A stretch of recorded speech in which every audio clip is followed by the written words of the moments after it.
Namaste, aloha. Welcome again to the Krishna book reading series. My name is Janapati Das. Please let me take this opportunity to offer my most respectful obeisances unto you for continuously listening to these wonderful pastimes of Krishna, the Supreme Personality of Godhead. I'd also like to offer my respectful obeisances unto my spiritual teacher, Jagat Guru, Siddha Swarupananda Paramahamsa Srila Prabhupada, and unto my spiritual grandfather, the translator of the Krishna book, the writer of the author, A.C. Bhaktivedanta Swami Prabhupada. And we are going to chant right now. So please join along. Jai Srila Prabhupada.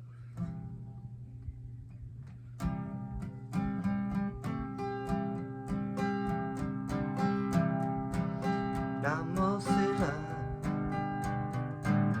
Swarupananda Paramahamsa Namine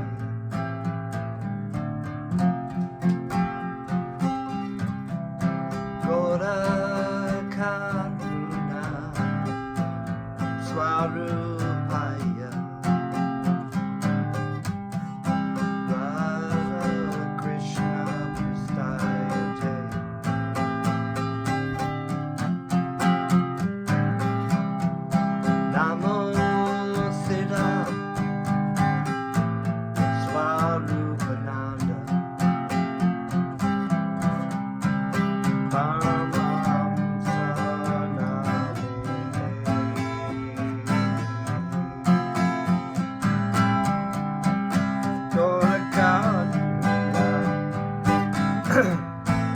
Swarupaya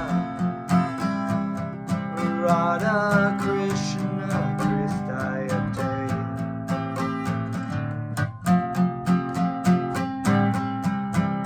Nama Om Vishnu Padaya Krishna Pristaya Bhutale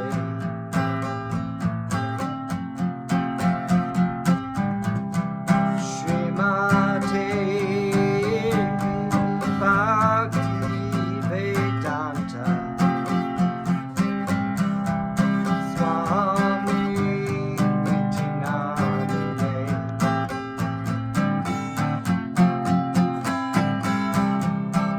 Nama Om Vishnu Padaya Krishna Pristaya Bhutale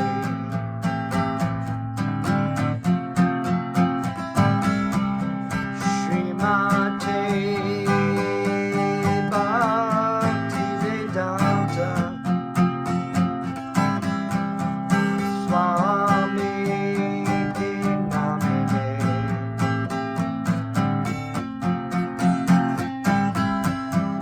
Bhaja Shri Krishna Chaitanya Prabhu Nityananda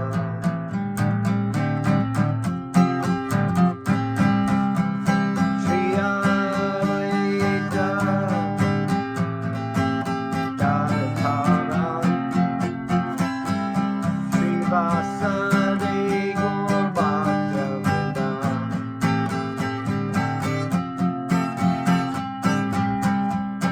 Bhaja Shri Krishna Chaitanya Prabhu Nityananda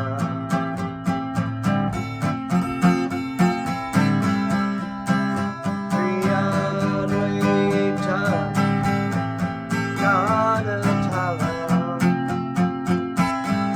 Shri Vasari Gaur Bhakta Hari Bol Jai Gaur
Haribol.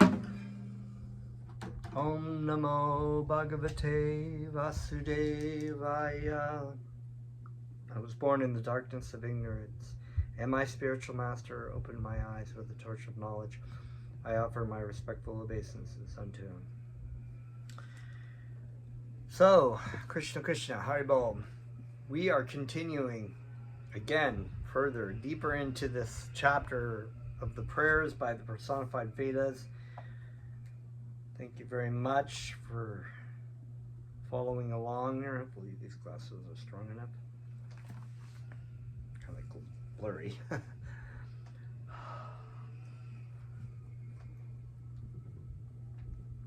Krishna. Okay. Hopefully these are strong enough. Let's see. That's a little bit better. Okay. Still a little not really strong. Maybe my eyes are getting worse. It goes with the aging of the body. So we were reading the prayer. The personified Vedas continued their prayers. So we remember the personified Vedas they approach the Supreme Personality of Godhead, Sri Vishnu, Mahavishnu, to wake him up at the beginning of creation. And they are glorifying his existence. The personified Vedas continued their prayers. Dear Lord, your impersonal features is explained in the Vedas. You have no hands, but you can accept all sacrifices offered to you. You have no legs, but you can walk more swiftly than anyone else. Although you have no eyes, you can see whatever happens in the past, present, and future. Although you have no ears, you can hear everything that is said. Although you have no mind, you know everyone and everyone's activities, past, present, and future, and yet no one knows who you are. You are everyone. You know everyone, but no one knows you. Therefore, you are the oldest and supreme personality. So it's also stated in the Sri Ishopanishad that God runs but does not run, has no legs but has, and what is stated by that fact is that not the impersonalists generally like to use that as proof that God has no form, but actually Krishna has a spiritual form. His feet, he has mind, he has intelligence, he has all these things that make up a personality, but none of those things are material like a human form. And that's actually what atheists get hung up on, because they don't understand that when they think of God, and you say God is a person, they're thinking of this image of like some great Zeus up in the sky walking around and causing lightning bolts to happen, and or sitting up in a throne somewhere in the sky. And they're like, that's just ridiculous, where is God, But actually, God is not perceived by the material senses of the embodied living entity. Similarly, in another part of the Vedas, it is said, you have nothing to do. You are so perfect in your knowledge and potency that everything becomes manifest simply by your will. There is no one equal to or greater than you, and everyone acts as your eternal servant. Thus the Vedic statements affirm that the Absolute has no legs, no hands, no eyes, no ears, and no mind, and yet he can act through his potencies and fulfill the needs of all living entities. As stated in the Bhagavad Gita, his hands and legs are everywhere, for he is all pervasive. The hands, legs, ears, and eyes of all living entities are acting and moving by the direction of the supersoul sitting within the living entity's heart. Unless the supersoul is present, it is not possible for the hands and legs to be active. The Supreme Personality of Godhead is so great, independent, and perfect that even without having any eyes, legs, or ears, he is not dependent on others for his activities. On the contrary, others are dependent on him for the activities of their different sense organs.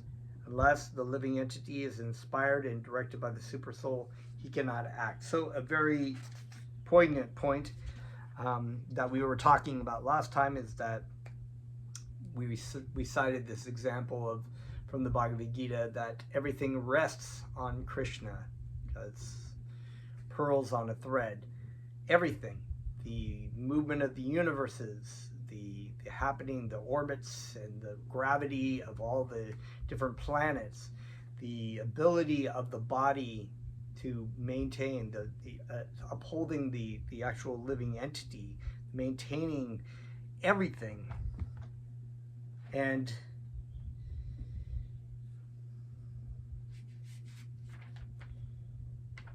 I was going to say this some other point, but yeah, so Krishna is not dependent upon anything because he is the Supreme Personality of Godhead, whereas the living entity is always dependent for everything, all the senses, and the super soul present within the heart of the living entity is fulfilling all desires, is enabling the body to move and to act according to the desires of the living entity embodied in the body. So actually the movements and everything are not actually done by our own volition, but by our own desires. They're actually maintained and acted upon by the super soul of Krishna within our heart. And that's the same stated that Krishna, we are completely dependent for everything, our complete existence, everything, our intelligence, our ability to be alive is maintained by the super soul. The fact is that ultimately the absolute truth is the supreme person, but because he acts through his different potencies, which are impossible for the gross materialist to see, the materialists accept him as impersonal. Now, so in other words, even a lot of so-called religionists are seeing God as this great ocean of it's great spirit, or they don't accept that God actually has a form. For example, one can observe the personal artistic work in the painting of a flower, and one can understand that the color adjustment, the shape, and so on have demanded the minute attention of an artist. The artist's work is clearly exhibited in a painting of different blooming flowers, but the gross materialist, without seeing the hand of God in such artistic manifestation as the actual flowers blooming in nature, concludes that the absolute truth is impersonal.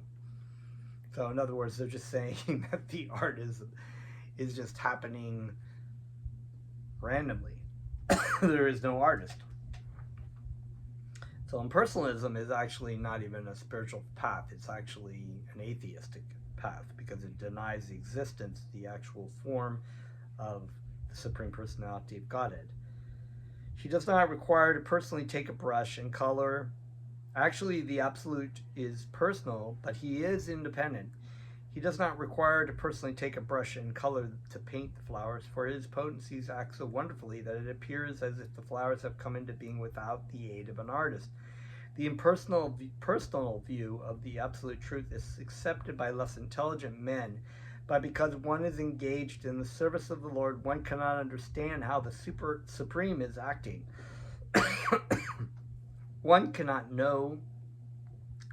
even know the Lord's name. Everything about the Lord's activities and personal features is revealed to the devotee only through his loving service attitude. Another key point that's hammered in every time in all the scriptures by the spiritual master, that one can only come to know about the Supreme Personality of Godhead through the loving devotion that the disciple or the devotee has for his spiritual master and for Krishna. In the Bhagavad Gita, it is clearly said, Bhoktaram yajna tapashyam. The Lord is the enjoyer of all sacrifices and of the results of all austerities. So yajna, sacrifice, means sacrifice. Yajna is also a name of Krishna. It means, because Krishna is the goal of all sacrifices. Tapas, of course, is the austerities. Then the Lord said, Sarva Lokam Maheshwaram, I am the proprietor of all planets. Sarva Loka, right? So that the position of the Supreme Personality of Godhead, while he is present in Goloka Vrindavan, enjoying transcendental pleasure in the company of his eternal associates, the gopis, and the cowherd boys all over the creation, his potencies are acting under his direction without disturbing his eternal pastimes. So Krishna is present within Goloka Vrindavan. He doesn't have to be consciously or being aware of everything going on in all the universes, thinking about like, oh, how am I going to fix this? How am I going to do that? How am I going to do that? His potencies just do that. It's inconceivable potencies. One cannot imagine with the mind how that happens. Like, how do you manage all these things and not yet manage them all? Not be completely aware of them. Only through devotional service can one understand how the Supreme Personality of Godhead, by his inconceivable potencies, there it is, simultaneously act impersonally and as a person. He acts just like the Supreme Emperor, and many thousands of kings and chiefs work under him. The Supreme Personality of Godhead is a supreme, independent, controlling person, and all the demigods, including Lord Brahma, Lord Shiva, Indra, the King of Heaven, the king of the moon planet, and the king of the sun planet work under his direction. Although they sometimes forget. The Vedas confirm that it is out of fear of the Supreme Personality of Godhead that the sun is shining, the wind is blowing, and the fire is distributing heat. The material in nature produces all kinds of movable and immovable objects within the material world, but none of them can independently act or create without the direction of the Supreme Lord. All of them act in his tributaries. All of them act as his tributaries, just like subordinate kings who offered their annual taxes to the emperor. So one of the it's kind of like this in the Vedic system. There was an emperor like Yudhisthira, Maharaj Yudhisthira, Parikshit, some of these great kings. They were kings, but they were also emperors of the whole Vedic world. In other words, there were kings all over the world, in every country, in all these different, lands in Africa and Asia and different places. There were kings, but they all paid homage to the emperor of the world. And the way they would do that was the emperor who was about to become emperor was generally accepted by most kings in the world as the emperor, because their reputation went ahead of them. So people knew about their reputation. They oftentimes would make alliances with the emperor already, and so when the warriors of the emperor would go out to so-called conquer the different kingdoms, it was basically they would send a horse ahead, and if the horse would be let through, then the king, it was known that the king is okay. We accept our subjugation to the emperor, and most kings understood that was the best thing to do in diplomacy and diplomatic means to be not animistic towards the emperor of the world, so they would they'd make their alliance, they let the horse go through, but if someone tried to stop the horse, then there would be a battle. And generally the warriors of the emperor were great warriors, so any king who tried to stop the horse, or basically decide that they were not going to be subjugated under the emperor, they would fight with these warriors. So in the long run, the whole world would be conquered, because the kings would be killed and their armies would be subjugated, and they would have to be forced by Kshatriya rule. That was the way things were. And so the point was just that Krishna has a lot of different living entities who are working under his direction. So you have positions of Lord Brahma in different universes.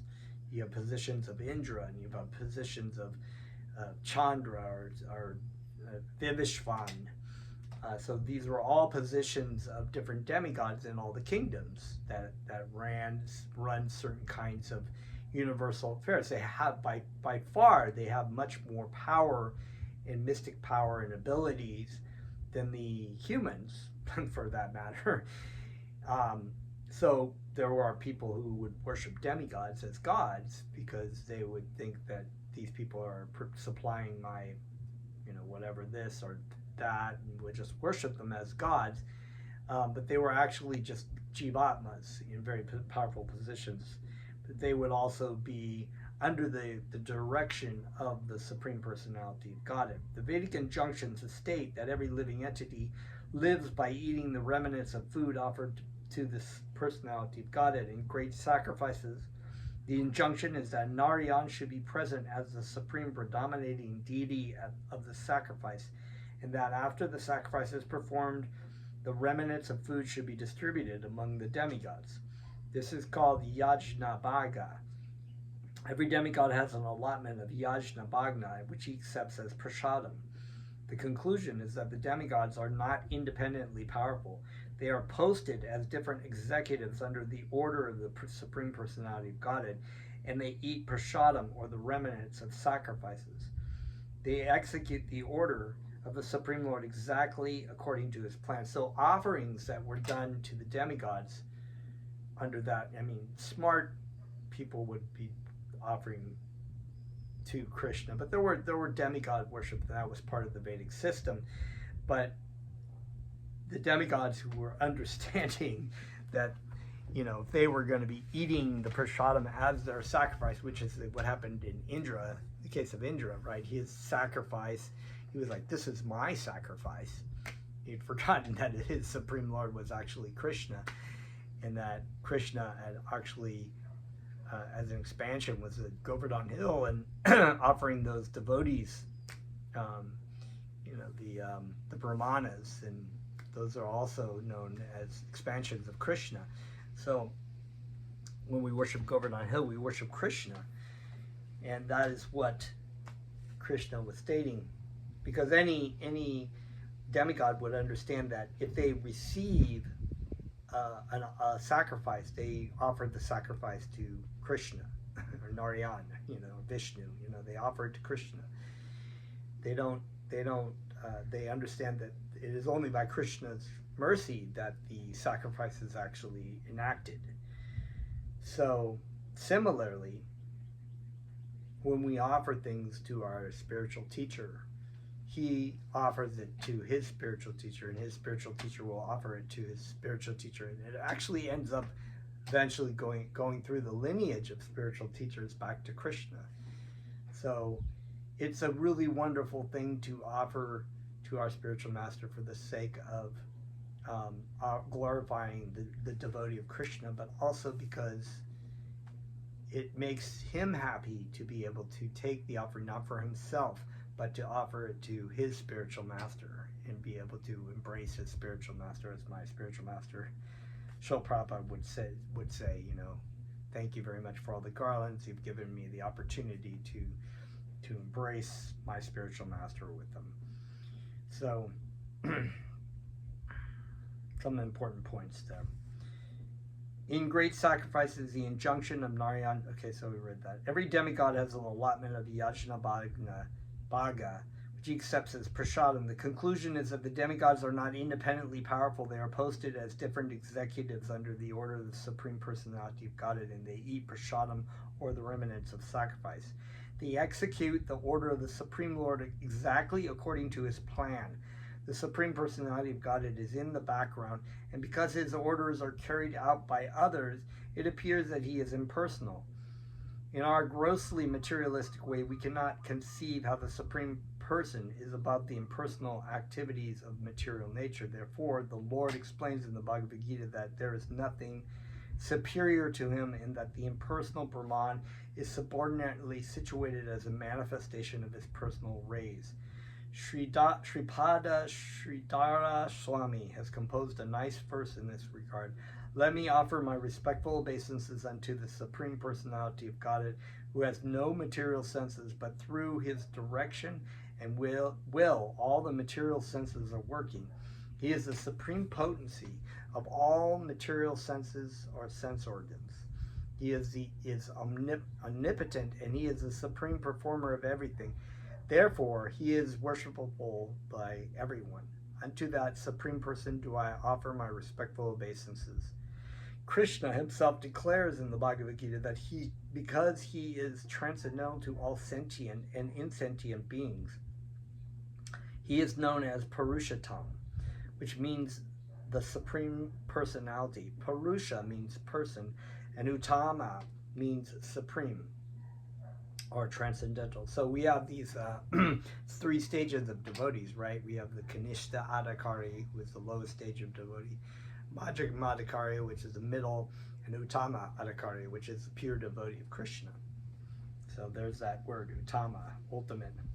And we also find it here in Purushottama, right? In another place, the Lord says that as the air is situated in the all-pervading sky, everyone is situated in him, and everyone is acting under his direction. The Vedas, personified, continued. Dear Lord, they prayed, you are equal to all, with no partiality toward a particular type of living entity. It is due to their own material desires that all living entities enjoy or suffer in different conditions of life. As your parts and parcels, they are just like the sparks of a fire. Just as the sparks dance in a blazing fire, all living entities are dancing on your support. You are providing them with everything they desire, and yet you are not responsible for their position of enjoyment or suffering. So, Krishna is actually, through his diverse energies, the energies of the material energy we're under the control, and we are enjoying and suffering by the activities that we engage in this material world, either through ignorance or whatever. Ignorance, passion, or goodness. There are different types of living entities: demigods, human beings, animals, trees, birds, beasts, germs, worms, insects, and aquatics, and all enjoy or suffer in life while resting on you. So all these living entities, whatever form of life that they've had to take on because of their karmic reaction, they're still, everything that they have, they're enjoying or they're suffering from, is resting on Krishna. It's from Krishna's energy that it occurs. The living entities are of two kinds. One class is called Nitya Mukta, ever liberated, and the other is called Nitya Baddha, ever conditioned. The Nitya Mukta living entities are in the spiritual kingdom, and the Nitya Baddhas are in the material world. In the spiritual world, both the living entities and the Lord are manifest in their original status like live sparks in a blazing fire. But in the material world, although the Lord is all-pervasive in his impersonal feature, the living entities have forgotten their Krishna conscious to a greater or lesser degree, just as sparks sometimes fall from a blazing fire and lose their original brilliant condition. The sparks fall into different conditions and retain more or less of their original brilliance. Some sparks fall into dry grass and thus ignite another big fire. This is reference to the pure devotees who take compassion on the poor and innocent living entities. The pure devotee ignites Krishna consciousness in the hearts of the conditioned souls, and thus the blazing fire of the spiritual world becomes manifest, even within this material world. Some sparks fall onto water. They immediately lose their original brilliance and become extinct. They are comparable to the living entities who take their birth in the midst of gross materialists, in which case their original Krishna consciousness becomes extinct. Some sparks fall to the ground and remain midway between blazing and extinct conditions. Thus, some living entities are without Krishna consciousness, some are between having or not having Krishna consciousness, and some are actually situated in Krishna consciousness. The demigods in the higher planets, Lord Brahma, Indra, Chandra, the sun god, and various other demigods are all Krishna conscious.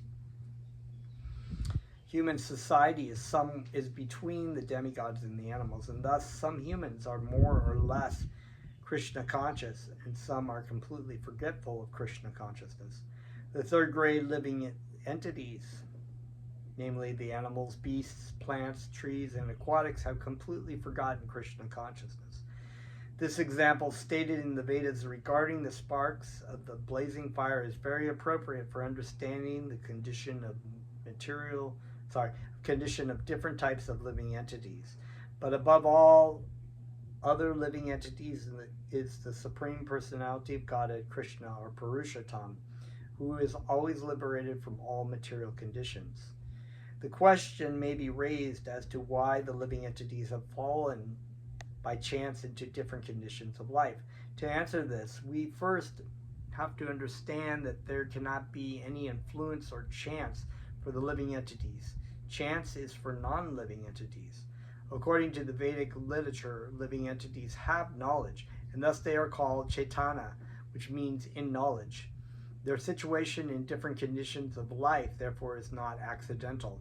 It is by their choice because they have knowledge. In the Bhagavad Gita, the Lord says, "Give up everything and just surrender unto me." This process of realizing the Supreme Personality of Godhead is open for everyone. But still it is the choice of the particular living entity whether to accept or reject this proposal. So this is a point that answers the question, if God is all good, does he allow bad things to happen? And the answer is that God does not allow what perceivingly good or bad things to happen, because when we think of this question, we're thinking of it in an embodied state of like, what is good?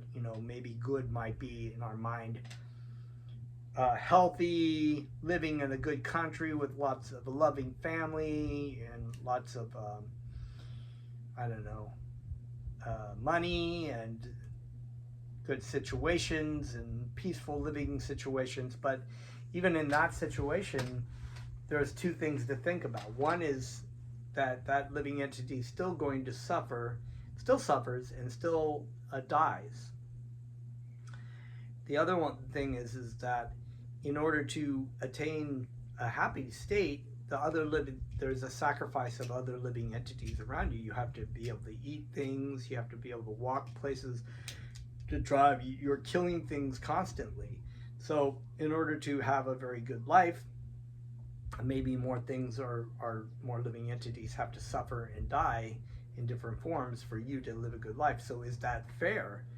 Or is it fair, say if you're wearing nice clothes, that some other living entity from another country is actually making your clothes for, maybe slave labor, maybe very little bit of money and horrible health conditions. So they're suffering so you can have a good life.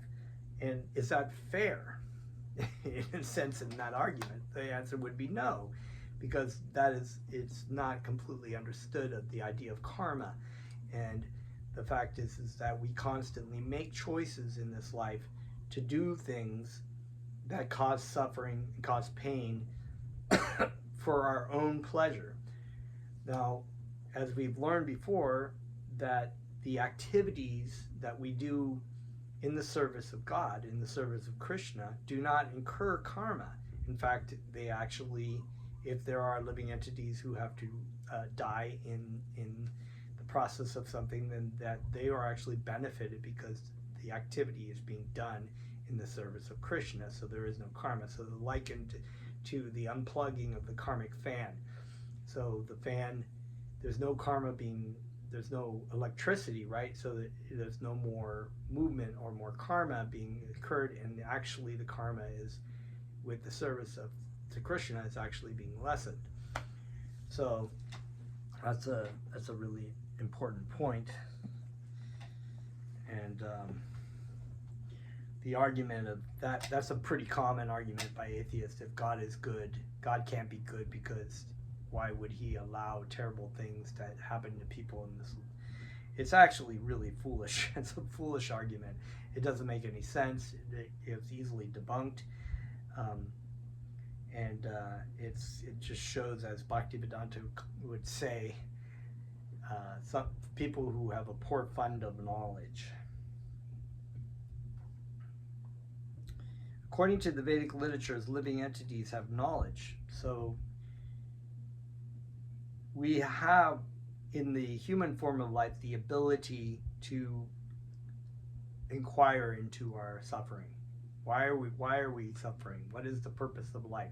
We have knowledge. Other living entities don't have this kind of knowledge. They don't have the ability. Dogs, living entities in dog bodies, or bird bodies, or monkey bodies, or amoeba bodies, they just eat, sleep, mate, and defend like humans do, but they don't have the ability to inquire into their suffering. They don't have this kind of knowledge. So a living entity, if they have this knowledge to be able to inquire into spiritual subject matters, but they don't. They just act as an animal. They eat, sleep, mate, and defend, and try to continue to find they're just cultivating their further future body as an animal, and therefore they lose that rare opportunity to actually leave the material world. So they have knowledge. So it means that Chaitanya, they have knowledge. They're in knowledge. The situation is different in conditions of life, therefore is not accidental. It's by their choice. So we have choice. Why do people suffer? It's because we have it's not God's fault that things are bad for people. It is our fault, because we made decisions that caused great suffering to other living entities. And we have to pay our karma for that. And we may not remember that from our past life. That is what we did. That is what we've done. We've done probably every horrible thing that we can imagine that we see in the world right now. And we go, oh, that's just horrible. How could people be like that? Well, that was us at some point.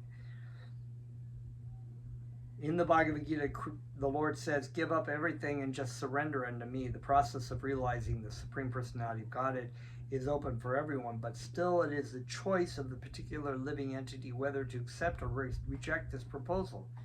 So Krishna is actually telling Arjuna, I'm paraphrasing, of course, but he's just saying, he was just saying that here I've told you everything. I've told you the absolute truth. It is for you now to make that decision, to make that choice. I cannot make you make that choice. There's that saying, you can lead a horse to water, but you can't make them drink, right? And so it is our process, it is our duty, it's our responsibility as human beings to do these things, to surrender to God, to walk the path. As my spiritual teacher said, that you're walking along a spiritual path.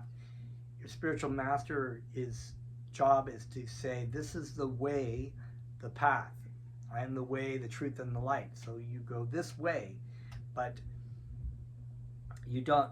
He said that I am not going. If you're going to sit on the path and not go any further, I am not going to pick you up and drag you along the path. You will just be there. That's where you will be. You have to do the work, and this is the discipline of being a disciple. It means you have to be disciplined in spiritual life. It's not just fuzzy unicorns and rainbows. Spiritual life is hard work. That's why they've always had these kind of analogies of like spiritual life going up this mountain, right? This narrow path up the mountain.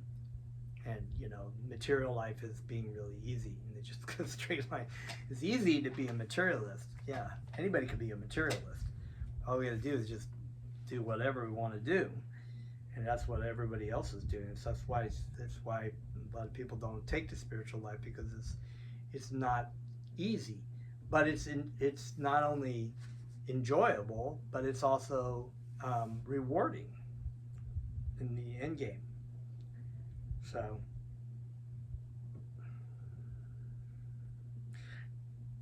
my dear Arjuna, so Lord cares where he said, Lord Krishna said, very plainly says, right, in the very last portion of the Bhagavad Gita, Lord Krishna very plainly says to Arjuna, my dear Arjuna, now I have spoken everything to you. Now you may choose to accept it or not. That was the quote, right? Right here. You may choose to accept it or not. We have a choice. We have free will. Why does God make us, whatever? Why does God make it whatever? Why does God not make us love him? Or it's like, can you make somebody love you? No, you can't make somebody. It's a free will involved. So people have free will. They have free choice. And without free will, there is no love. And that love is the key of the relationship with Krishna. He's giving us all possibilities to make the choice to come back to him, which is really for our best benefit. But we don't have to do that. Similarly, the living entities who have come down to this material world have made their own choice to enjoy this material world. All of us. We have all made a choice, a bad choice, needless to say, but we've made this choice. It is not that Krishna sent them into this world. The material world was created for the enjoyment of living entities who wanted to give up the eternal service of the Lord to become the supreme enjoyer themselves. According to the Vaishnava philosophy, when a living entity desires to gratify his senses and forgets the service of the Lord, he is given a place in the material world to act freely according to his desire. So we want to do all these kinds of different desires. We want to, try to enjoy and eat whatever we want to eat, and, have sex with whoever we want to have sex with, and just identify as different sexes and identify as animals, or whatever our desire might be. Make a lot of money and try to enjoy and be the center of our enjoyment. This is where we are. This is it. Here we are. According to Vaishnava philosophy, when a living entity desires to gratify his senses and forgets the service of the Lord, he is given a place in the material world to act freely according to his desire, and therefore he creates a condition of life in which he either enjoys or suffers. We should definitely know that both the Lord and the living entities are eternally cognizant. It means we're conscious, constantly conscious. There is no birth, no death, really. We are constantly aware of what's going on.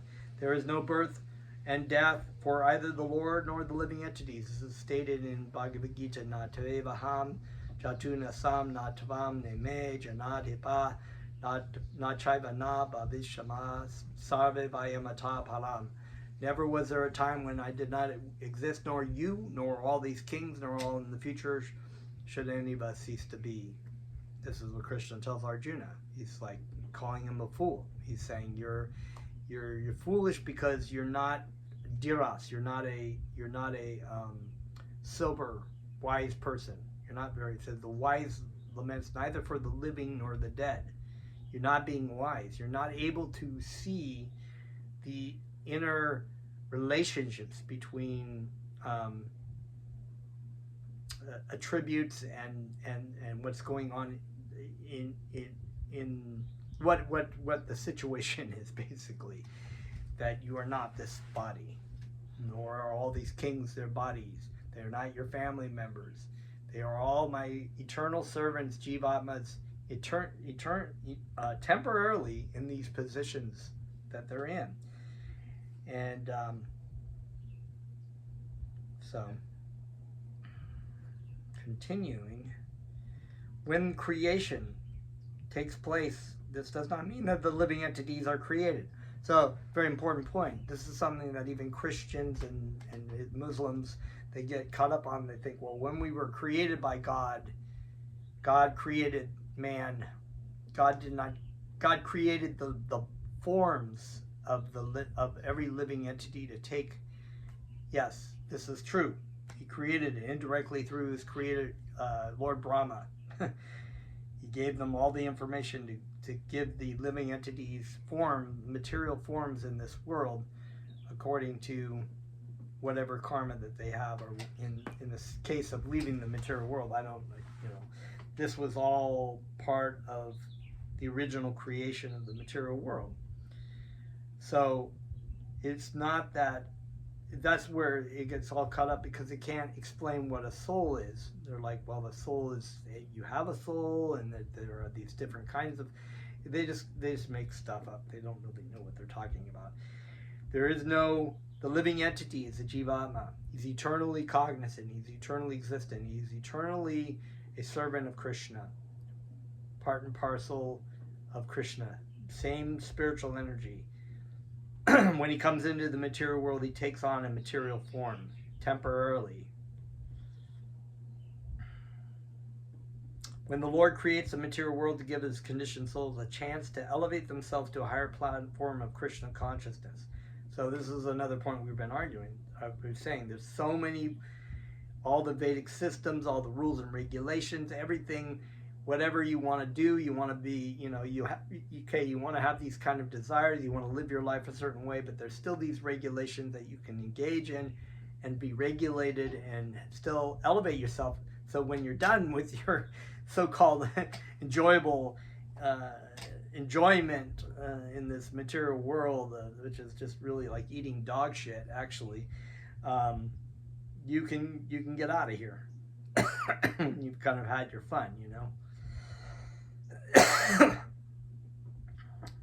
So that's what the material world is here for. It's a prison house, really. It's not, God created the earth for our enjoyment, for our so-called happiness. God created that for our perceived enjoyment of the material world and our perceived happiness. There is actually very little happiness or very little enjoyment in the material world. And anything that we do enjoy is temporary. It's like you're enjoying it. You may karmically have a really good situation, but eventually your body craps out on you. Everyone around you dies, gets sick and dies, and you die alone. You die alone. Everything you've achieved, all your money is given away. You can't enjoy, you may have enjoyed women at one point, but your body is so frail that you can't even enjoy that anymore. You can't enjoy anything in the material world. It's all zeros. But your relationship with God, that is eternal. That continues. And when your body craps out, you could go back to Krishna, which is wonderful. If a conditioned soul does not take advantage of this opportunity after dissolution of this material world, he enters into the body of Narayan and remains there in deep sleep until time of another creation. That's a pretty long time to be stupid like that. In this connection, the example of a rainy season is very appropriate. So the living entities will eventually come back to Krishna. They will. But how long? Who knows? I mean, when we talk about how long, I mean, it really, when you talk about in the terms of eternality, material time really has no relevance, actually. In this connection, the example of the rainy season is very appropriate. Seasonal rainfall may be taken as the agent for creation because after the rainfall, the wet fields are favorable for growing different types of vegetation. Similarly, as soon as there is a creation by the Lord's glancing over the material nature, immediately the living entities spring up in their different living conditions, just as the different types of vegetation grow after rainfall. The rainfall is one, but the creation of the different plants is varied. The rain falls equally on the whole field, but the different plants sprout up in different shapes and forms according to the seeds planted. Similarly, the seeds of our desires are varied. Every living entity has a different type of desire, and that desire is a seed which causes its growth in a particular type of body. This explains why people come into the world as they do. whether they're born with great karma, or whether they're born maybe handicapped, or whether they're born with, because otherwise no one can really explain why is it that some people come into this world with a seemingly huge disadvantage of being maybe born in a really poor country, or born in a handicapped situation, or born in a war zone, while others are born into a wealthy family with, like, affluent parents. And why is that? And then, why do we come into this material world with certain kinds of desires? This is very, very clearly stated. People may come into the life, they may have a real strong desire to be gay, and they falsely think that this strong, because the desire is so strong and so cultivated in their mind because of past desires that they've cultivated, the seeds of fructification are happening. They think, I was born that way. Well, they might have been born that way because they, in the sense that they came into the material world with all those really huge, strong desires. Why is it that people come into this world with, being 3 years old, they want to be a scientist, or they want to be a musician, or they are really talented in music? It's the desires that they've cultivated in their past lives. These are the seeds which causes growth of a certain type of body. As explained by Rupa Goswami by the word Papa Bija. Bija means seed. Papa means sinful. All of our material desires are to be taken as Papa Bija, or the seeds of sinful desires. The Bhagavad Gita explains that our sinful desires is that we do not surrender unto the Supreme Lord. The Lord therefore says in the Bhagavad Gita, I shall give you protection from the reactions of sinful desires. These sinful desires are manifested in different types of bodies. Therefore, no one can accuse the Supreme Lord of partiality in giving one type of body to a certain type of living entity and another type of body to another living entity. All the bodies of the 8,400,000 species are created according to the mental condition of the individual living entities. The Supreme Personality of Godhead, Purushottam, only gives them a chance to act according to their desires. Therefore, the living entities act by taking advantage of the facility given by the Lord. So the material condition is coming from the desires that are of the seeds that are acted upon in their previous lives and are fructifying now. So people come into the world, but now the question is, do we act upon those seeds and create more seeds? Or this is why we take surrender to Krishna, because Krishna gives us all protection from these sinful desires, right? That the desires may be so strong, but then we surrender to Krishna, and Krishna protects us from those things, because that is actually really the desire that we want. And this perverted reflection of different kinds of material desires are just carrying over from previous karmic reactions. So, a very deep subject. I think we're going to end there, and we will continue on as we work our way through the prayers by the personified Vedas. We've got about 40 pages or so. All right, Bob. Chant.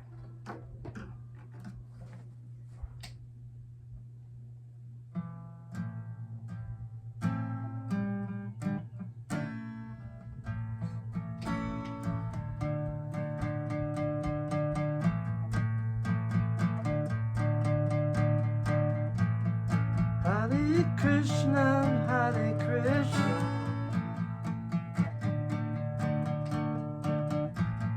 Krishna Krishna, Hare Hare,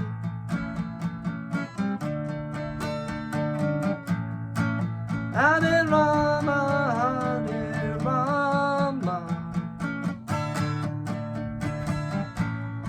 Rama Rama, Hare Hare.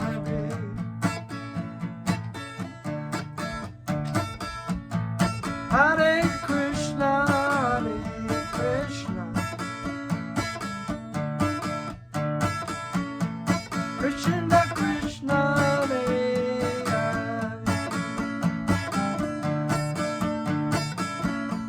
Hare Rama, Hare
Jai Gurudev, Jai Jai Srila Prabhupada.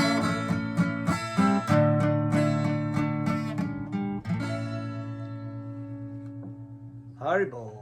That's all for today. We'll see you next time.